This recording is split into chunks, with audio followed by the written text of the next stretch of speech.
দক্ষিণ কামৰূপৰ পলাশবাৰী সমষ্টিৰ দুধকুৰা পাহাৰত স্থাপিত ৰঙামাটি আঞ্চলিক শনি মন্দিৰ পৰিচালনা সমিতিৰ দ্বাৰা আয়োজিত শনি মন্দিৰত বাৰ্ষিক শনি পূজা আয়োজিত কৰা হয়।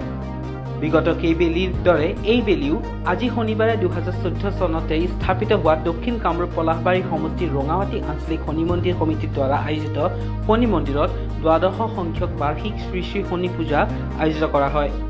পুৱাৰে পৰা হাজাৰ হাজাৰ ভক্তৰ উপস্থিতিৰে উদুলিমুদুলি হৈ পৰে পূজাস্থলী। ভিন্ন প্ৰান্তৰ পৰা অহা প্ৰতিগৰাকী ভক্তই ধূপ দীপ নৈবেদ্যৰে পূজা অৰ্চনা আগবঢ়ায়। নমস্কাৰ, আপোনালোকৰ চেনেলৰ জৰিয়তে সমগ্ৰ অসমবাসী ৰাইজকে আমি আমাৰ ৰঙামাটি আঞ্চলিক শনি মন্দিৰ পৰিচালনা সমিতি আয়োজন কৰা এই বাৰ্ষিক শনি পূজাৰ শুভেচ্ছা জনালো। আৰু আজি আমি দিনজোৰা কাৰ্যসূচীৰে এই পূজা ভাগ আয়োজন কৰিছো।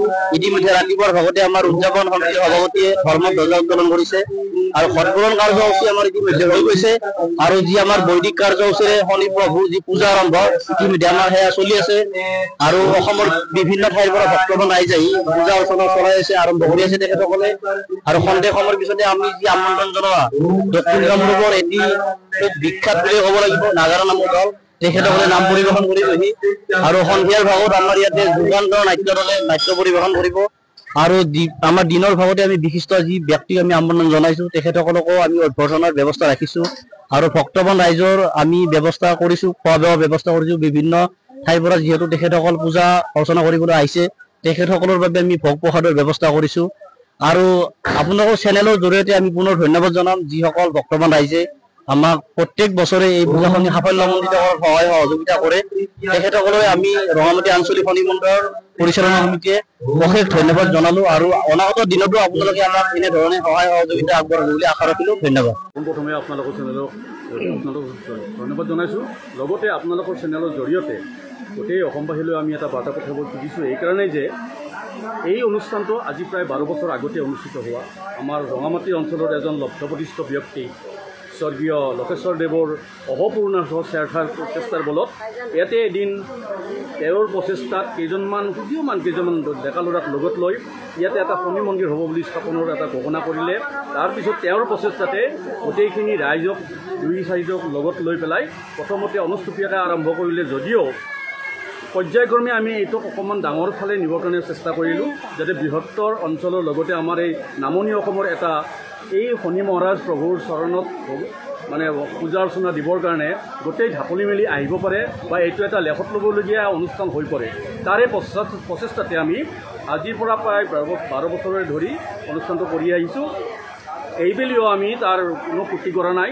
যিমান পাৰি আমি মানুহক ভক্তপ্ৰাণ ৰাইজক আমি মানে শুশ্ৰূষা কৰিম বুলি আমি মানৱ কৰিছোঁ, চেষ্টা কৰিছোঁ।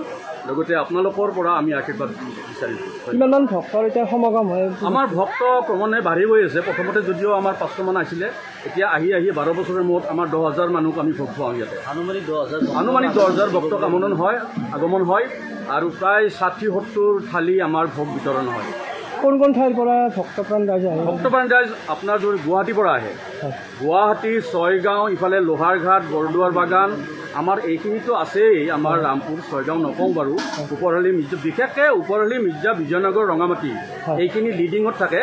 বাকী আমাৰ উত্তৰ-পূবৰ পৰাও আহে, গুৱাহাটীৰ পৰা আহে, ইফালে ছয়গাঁও, বৰদুৱাৰ বাগান মানে চান্দুবীৰ পৰাও মানে ইয়াতে আহে আৰু ভক্তমান ৰাইজ আহে ইয়াতে আশীৰ্বাদ ল'বৰ কাৰণে। আজি পূজা ভাগত কেনেকুৱা ধৰণৰ কাৰ্যসূচী আপোনাৰ হাতত? আমাৰ পূজা ভাগৰ লগতে আমাৰ পূজা প্ৰথমতে ইয়াত যদিও আমাৰ শক্তি পূজা হয়, শক্তি পূজা মানে দেৱী পূজা নহয়, আমাৰ যিহেতু শনি মহাৰাজৰ পূজা, ইয়াতে ওজাপালিৰ আমাৰ ব্যৱস্থা নাথাকে। আমাৰ পুৰোহিতে কৈছে ঢুলীয়া আনিছোঁ, বেণ্ড পাৰ্টি আনিছোঁ। তাৰপিছত আমাৰ ঘটবৰণ হৈ গ'ল, ইতিমধ্যে ধৰ্মধ্বজা উত্তোলন হৈ গ'ল। ইয়াৰ পিছত দুপৰীয়াৰ ভাগত আমাৰ ঘোষণাম আছে। আমাৰ ওচৰৰে একতৰা নাম খ্যাত ঘোষণা পাৰ্টি মাতিছোঁ, তেওঁলোকে 2টা বজাত আহি নামবোৰ পৰিৱেশন কৰিব। তাৰপিছত ৰাতিৰ ভাগত আমি আমাৰ ওচৰৰে মানে ইয়াৰ পৰা আমি যদী নামটো শুনিছে আপোনালোকে, যদীৰ এটা নাট্য দল আমি নিমন্ত্ৰণ কৰিছোঁ। তেখেতসকলে এখন ধৰ্মমূলক নাটক মায়া শক্তি নাটকখন আজি ইয়াতে মঞ্চস্থ কৰিব। আৰু সেইকাৰণে আমি ইতিমধ্যে প্ৰচাৰ চলাইছোঁ। আজি সন্ধিয়া আমি ৰাতিও নকৰোঁ, আমি 8টা 8:30 ভিতৰত আৰম্ভ কৰিম, যাতে 10টা 11টাত শেষ হৈ যায়।